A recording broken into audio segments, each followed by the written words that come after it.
नक्कीच मृदुला, ईडीने जी काल संपत्ती जप्त केली आहे भुजबळ परिवाराची, त्याची बाजारभाव किंमत जी आहे ती 90 कोटी रुपये आहे. याआधी आणि आत्तापर्यंत सर्व जी पूर्ण जी त्यांची जी मालमत्ता जप्त केलेली आहे त्याची किंमत जवळपास 433 कोटी रुपये आहे.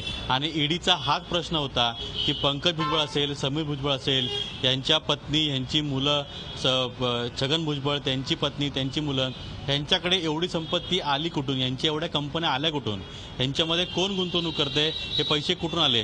ॲम्ब्युलन्समधून कोट्यवधी रुपये पाठवले गेले हवालामार्फत आणि त्यानंतर ते परदेशातल्या एका अकाउंटमध्ये पाठवले गेले, असे असंख्य आरोप ईडीने केले होते.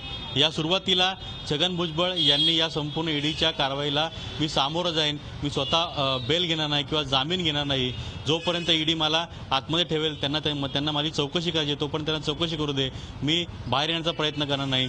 पण आता कुठेतरी छगन भुजबळ यांची सहनशक्ती संपताना दिसते. कारण का गेली महिनाभर छगन भुजबळ आणि त्यांची वकिलांची टीम त्यांना आणि समीर भुजबळला, त्याच पद्धतीनं पंकज भुजबळला अटक कशी होऊ नये, पण आणि छगन भुजबळ आणि समीर भुजबळ यांना जामीन कसा मिळावा याकरता धडपड करत आहे, पण त्यांना यश मिळताना दिसत नाहीये. आता तर छगन भुजबळ यांनी मुंबई उच्च न्यायालयामध्ये याचिका केलेली आहे. त्यांच्या म्हणण्यानुसार मनी लॉन्ड्रिंग हा ॲक्टच मुळात चुकीचा आहे आणि ईडीने त्याचा गैरवापर करून राजकीय सूडबुद्धीने त्यांच्यावर कारवाई केलेली आहे, असं त्यांनी त्यांच्या याचिकेत म्हटलेलं आहे. ईडी ज्या पद्धतीने त्यांची संपत्ती जप्त करते, ज्या पद्धतीने त्यांच्या घरावरती त्यांनी टाच आणलेली आहे, त्यांच्या राहत्या घरातून त्यांच्या परिवाराला बाहेर काढण्यात आलेलं आहे, अशा वेगवेगळ्या पद्धतीचं जे त्यांनी त्यांच्या याचिकेमध्ये म्हटलेलं आहे. मुळात छगन भुजबळ यांची सहनशक्ती जी आहे ती आता संपत चाललेली आहे आणि याविरोधात त्यांनी मुंबई उच्च न्यायालयामध्ये याचिका केलेली आहे. त्या याचिकेवरती आज सुनावणी आहे.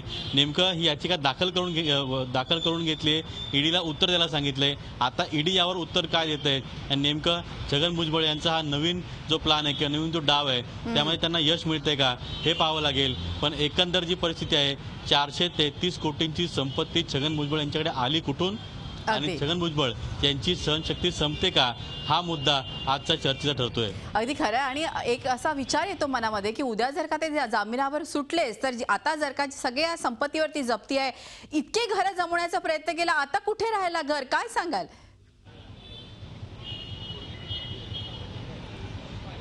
नक्कीच आपण जसं ऐकलं असेल, किरीट सोमय्या यांनी जो आता इंटरव्ह्यू दिला होता त्यामध्ये देखील त्यांनी म्हटलंय की त्यांची आणखीन जी काही घरं किंवा संपत्ती आहे ती देखील ईडी ताब्यात घेणार आहे.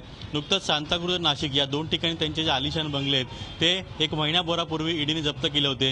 आता त्या घरांमध्ये त्यांना राहायला मिळावं याकरता छगन भुजबळ परिवाराकडून कायदेशीर मार्ग किंवा कायदेशीर धडपड सुरू आहे, पण त्यांना त्यामध्ये यश येताना दिसत नाहीये. कारण पहिली त्यांची जी अपील होती ती ईडीच्या अधिकाऱ्यांनी आणि न्यायालयाने फेटाळली होती. त्यामुळे तुर्तास त्यांना त्या बंगल्यांमध्ये किंवा त्यांच्या घरामध्ये राहता येणार नाही. पण जर भविष्यामध्ये यावरती जे कायदे पंडित आहेत त्यांचं म्हणणं आहे की छगन भुजबळ यांना ईडीने आणि न्यायालयाने त्यांच्या परिवाराला परवानगी दिली या घरामध्ये राहण्याकरता, त्यांच्याच घरामध्ये, त्यांच्या मालकी हक्काच्या घरामध्ये त्यांना बाजारभावानुसार जे भाडं असेल घराचं ते देऊन त्या घरामध्ये राहावं लागेल, अशी कायदेशीर प्रोव्हिजन आहे. म्हणजे मुळात एवढी माया जमवलेली आहे, जवळपास 860 कोटींचा घोटाळा छगन भुजबळ आणि परिवाराने केलेला आहे, असा त्यांच्यावरती आरोप आहे. एवढं सगळी संपत्ती जमवली असताना आज आपल्याच घरात त्यांना राहायला मिळत नाहीये, त्यांच्या परिवाराला राहायला मिळत नाहीये, त्यांना बाहेर उघड मातेने फिरता येत नाहीये. मग एवढी संपत्ती काय कामाची, असं सामान्य जनतेला प्रश्न पडलेला आहे. झी 24 तास रहा एक पाऊल पुढे.